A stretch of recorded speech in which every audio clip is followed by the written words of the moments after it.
Uy, Boss P, Englishin ko, Tagalogin mo ah. Sige, Nano G! May liligawan kasi ako eh. Ayos yan! Tara! Huwag mo ako papaya ah. Siyempre naman! Let's go! When I first saw you, I love you. Nung una kitang makita, bigla ako natae. All goods in the hood, Facebook is my hood. Sa Facebook ka lang maganda, sa personal hindi. Your face is like a fireworks, your face is like on TikTok. Meron ka bang putok na parang umuusok? Your hair, I have a pet shop, I want, I love you too. Puro kuto yung buhok, hininga mo amoy bulok. I have a trusted issue, educate and elevate.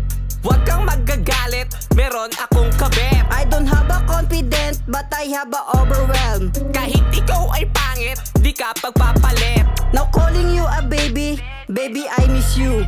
May anak ako sa una, pati sa pangalawa. I'm broken family, but you only in the one. Nakabuntis ako ng iba, at ako yung ama. Wow! Woo! I got you, man! Thanks, Boss P, you're a good translator.